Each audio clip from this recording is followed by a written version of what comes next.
Hello दोस्तों, मेरा नाम है मयंक और आप देख रहे हैं सिंपली टेक्निकल यूट्यूब चैनल। और आज मैं आपको बताने वाला हूं कि जीपीएस सिस्टम कैसे काम करता है। दोस्तों, आपने कैब राइड करते वक्त और फूड डिलीवरी ऐप में राइडर की पोजीशन पर पता करने के लिए जीपीएस का इस्तेमाल कभी ना कभी किया ही होगा। लेकिन मोबाइल स्क्रीन पर दिखने वाले इस सिंपल से प्रोसेस के पीछे क्या कॉम्प्लेक्स मैकेनिज्म काम करता है, आज हम ये समझेंगे। तो शुरू करते हैं।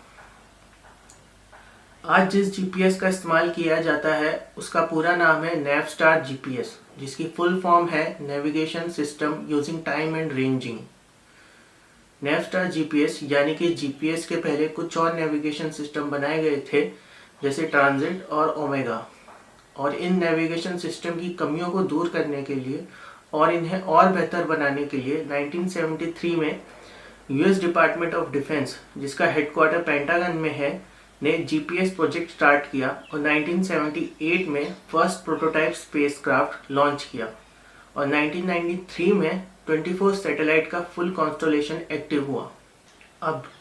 अभी तक total 83 global positioning navigation satellite बनाए जा चुके हैं, जिनमें से 31 सैटेलाइट ऑपरेशनल हैं, 3 अनहेल्दी हैं, 42 सैटेलाइट रिटायर्ड हो चुके हैं, 2 सैटेलाइट लॉन्च के दौरान क्रैश हो गए हैं और 1 प्रोटोटाइप को लॉन्च नहीं किया गया है और 4 सैटेलाइट का कंस्ट्रक्शन पूरा हो चुका है और वो लॉन्च के लिए अवेलेबल हैं। अब सैटेलाइट कॉन्स्टलेशन क्या होता है? आर्टिफिशियल सैटेलाइट का ग्रुप जब एक साथ काम करते हैं तो उसे सैटेलाइट कॉन्स्टलेशन कहा जाता है। अभी जीपीएस सिस्टम में 31 सैटेलाइट हैं, जिनमें 21 सैटेलाइट यूज में हैं, जबकि बाकी 4 सैटेलाइट स्टैंड बाई में हैं, ताकि 21 सैटेलाइट में कोई सैटेलाइट खराब हो जाए या किसी वजह से ऑपरेशनल ना हो तो इनमें से कोई सैटेलाइट इस सैटेलाइट की जगह ले सके।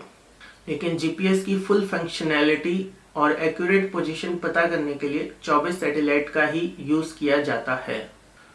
स्टार्टिंग में जीपीएस का इस्तेमाल केवल यूएस मिलिट्री के लिए ही था, ताकि यूएस मिलिट्री अपने फाइटर जेट, वॉरशिप्स, टैंक्स और दूसरे व्हीकल की पिन पॉइंट लोकेशन पता कर सके। लेकिन सितंबर 1, 1983 को कोरियन एयरलाइंस की फ्लाइट 007, जिसका पाथ न्यूयॉर्क सिटी से सियोल था, अलास्का के थ्रू, इस पैसेंजर प्लेन को सोवियत यूनियन के सुखोई इंटरसेप्टर ने मार गिराया था, क्योंकि यह पैसेंजर प्लेन रास्ता भटककर सोवियत यूनियन के इलाके में पहुंच गया था और सोवियत यूनियन ने इस प्लेन को जासूसी प्लेन समझकर मार गिराया, जिसमें सभी 269 पैसेंजर और क्रू मेंबर्स मारे गए।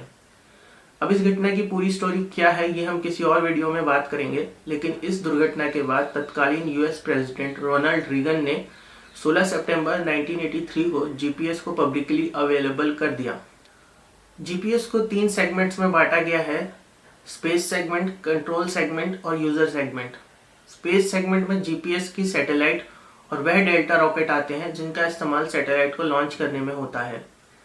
कंट्रोल सेगमेंट में वह ग्राउंड फैसिलिटीज आती हैं जो जीपीएस सैटेलाइट्स को ट्रैक करती हैं, उनके ट्रांसमिशन को मॉनिटर करते हैं, एनालाइज करते हैं और कॉन्स्टलेशन को कमांड्स और डाटा सेंड करते हैं।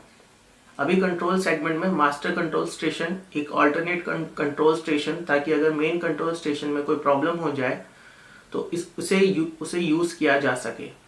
कमांड और कंट्रोल एंटीनास और 16 मॉनिटरिंग साइट्स हैं।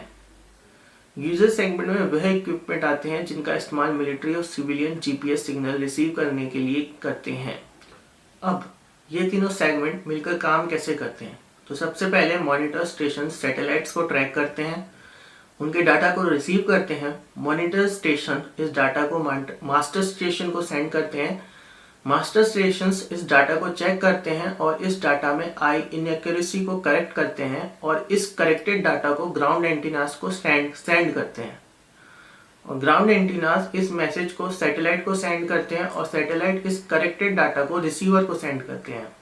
अब अर्थ पर मौजूद किसी भी इंसान यानी कि उसके जीपीएस रिसीवर, जैसे कि आपका फ़ोन, की एक्यूरेट पोजीशन कैसे कैलकुलेट किया जाता है, इसके लिए हम जिस मेथड का इस्तेमाल करते हैं उसे ट्राइलेटरेशन कहते हैं। इस मेथड को इस तरीके से समझा जा सकता है कि हर सैटेलाइट स्पेस में अपनी पोजीशन और टाइम ऑफ मैसेज, यानी कि जब मैसेज रेडियो सिग्नल्स की फॉर्म में सैटेलाइट से निकलते हैं, उसे ब्रॉडकास्ट करते रहते हैं। जब अर्थ पर मौजूद रिसीवर यानी कि आपका फ़ोन इन सिग्नल्स को रिसीव करता है, तब रिसीवर को यह पता चलता है कि स्पेस में सैटेलाइट की पोजीशन क्या है और वह टाइम जब सैटेलाइट से इस मैसेज को ब्रॉडकास्ट किया गया था। इसके साथ ही रिसीवर उस टाइम को भी मार्क करता है जब रिसीवर को यह सिग्नल रिसीव होते हैं, और डिस्टेंस निकालने का फॉर्मूला होता है distance equal to speed into time. यहाँ पर स्पीड ऑफ लाइट होगी, क्योंकि सैटेलाइट से जो सिग्नल ब्रॉडकास्ट होते हैं वो रेडियो सिग्नल्स की फॉर्म में होते हैं, और रेडियो सिग्नल्स की स्पीड ऑफ लाइट के बराबर होती है। अब हमें डिस्टेंस के फॉर्मूले में स्पीड का यूज़ करने के लिए स्पीड पता है। अब हमें टाइम कैलकुलेट करना है। इसके लिए हम जब सिग्नल्स को सैटेलाइट से ब्रॉडकास्ट किया गया, इस टाइम को मान लेते हैं t1। इस टाइम में से और जब ये सिग्नल रिसीवर को रिसीव हुए उस टाइम को मान लेते हैं t2 को घटाते हैं, यानी कि t1 माइनस t2। इससे हमें टाइम कैलकुलेट करते हैं। अब डिस्टेंस के फॉर्मूले में यूज़ करने के लिए हमारे पास स्पीड है और टाइम भी। इस तरीके से हम सैटेलाइट और रिसीवर के बीच के डिस्टेंस को मेज़र करते हैं। लेकिन अर्थ पर रिसीवर की एक्यूरेट पोजीशन पता करने के लिए हमें 2 और सैटेलाइट से रिसीवर का डिस्टेंस पता होना चाहिए, जो कि हम डिस्टेंस के फॉर्मूले और अभी बताए गए मेथड से पता कर सकते हैं। अब इसे समझने के लिए हम एक एग्जांपल लेते हैं जिसमें 3 सैटेलाइट हैं। जैसे कि सैटेलाइट 1 से रिसीवर का डिस्टेंस ब्लू सर्कल है। अब रिसीवर हमेशा ब्लू सर्कल के सर्कमफेरेंस पर ही होगा, ना कि ब्लू सर्कल के अंदर, क्योंकि रिसीवर का डिस्टेंस ब्लू सर्कल के रेडियस के बराबर है। इसके बाद हम सेकंड सैटेलाइट से रिसीवर का डिस्टेंस पता करते हैं, जो कि ग्रीन सर्कल के रेडियस के बराबर है। इस इमेज में 2 ऐसे पॉइंट्स हैं जिनमें ब्लू सर्कल और ग्रीन सर्कल इंटरसेक्ट करते हैं, यानी कि रिसीवर इन दोनों पॉइंट्स में से किसी एक पॉइंट्स पर हो सकता है। अभी हम 2D स्पेस में एग्जाम्पल ले रहे हैं। 3D स्पेस में दोनों इंटरसेक्शन पॉइंट पर एक इंटरनल सर्कल बनेगा। अब हम थर्ड सैटेलाइट से रिसीवर का डिस्टेंस पता करते हैं, जो कि ऑरेंज सर्कल के रेडियस के बराबर होगा। अब थर्ड सर्कल पिछले दोनों इंटरसेक्शन पॉइंट में से किसी एक पॉइंट पर इंटरसेक्ट करेगा, और यही रिसीवर की एक्यूरेट पोजीशन है। 3D स्पेस में हर एक सर्कल स्फीयर की तरह होता है, जिसका सेंटर में सैटेलाइट होता है। जिस पॉइंट पर हर स्फीयर इंटरसेक्ट करते हैं वही रिसीवर की एक्यूरेट पोजीशन होती है।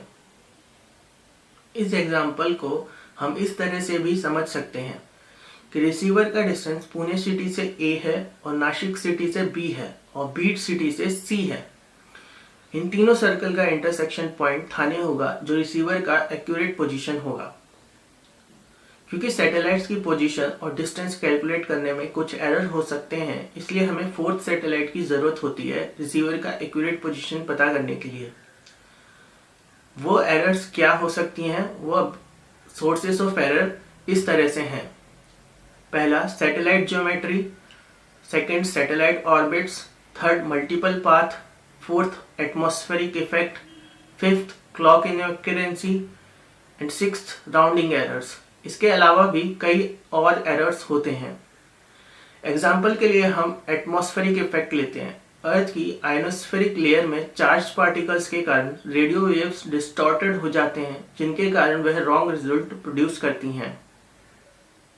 और हमें फोर्थ सैटेलाइट की ज़रूरत इसलिए पड़ती है क्योंकि सैटेलाइट से आने वाले सिग्नल्स से हम जब डिस्टेंस कैलकुलेट करते हैं और जो टाइम हमें मिलता है वह डाटा पूरी तरह एक्यूरेट नहीं होता है, उसे हम अज्यूम करते हैं। जैसा कि डिस्टेंस कैलकुलेट करने में जो सोर्सेस ऑफ एरर बताए हैं उसकी वजह से एरर आते हैं, और टाइम कैलकुलेशन में जो एरर आते हैं उसकी वजह यह है कि सैटेलाइट में जो क्लॉक होती है वो एटॉमिक क्लॉक होती है, और जो वर्ल्ड की सबसे एक्यूरेट क्लॉक होती है, जिनकी कॉस्ट भी बहुत ज़्यादा होती है। लेकिन रिसीवर में जो क्लॉक होती है वो इतनी एक्यूरेट नहीं होती है, जो एरर प्रोड्यूस करती है। इसलिए हमें फोर्थ सैटेलाइट की ज़रूरत पड़ती है। फोर्थ सैटेलाइट की मदद से रिसीवर की एक्यूरेट पोजीशन का पता करने का भी एक कॉम्प्लेक्स प्रोसेस होता है। और सैटेलाइट में जो एटॉमिक क्लॉक इस्तेमाल होती है वह भी स्मॉल एरर प्रोड्यूस करती है, जिनको हम आइंस्टाइन की स्पेशल थ्योरी ऑफ रिलेटिविटी और जनरल थ्योरी ऑफ रिलेटिविटी की मदद से समझ सकते हैं। इसके अलावा जीपीएस जैसे ही और भी वर्ल्ड वाइड और लोकल पोजिशनिंग सिस्टम हैं, जैसे रशिया का ग्लोनास, चाइना का बिदाऊ जिसका शॉर्ट फॉर्म है BDS, यूरोप का गैलीलियो, हमारे देश इंडिया का IRNSS शॉर्ट फॉर्म नाविक जिसका वीडियो मैं पहले भी बना चुका हूँ, और जापान का QZSS। तो दोस्तों आज हमने सीखा कि GPS कैसे काम करता है, और आपको वीडियो कैसा लगा और आप GPS के बारे में क्या सोचते हैं और आप इस वीडियो से GPS के बारे में कितना समझे हैं, इस वीडियो के नीचे कमेंट करके ज़रूर बताएं। और इस वीडियो को लाइक करें और शेयर ज़रूर करें ताकि आपके फ्रेंड्स भी GPS की वर्किंग को समझ सकें, और मेरे चैनल को सब्सक्राइब करना ना भूलें।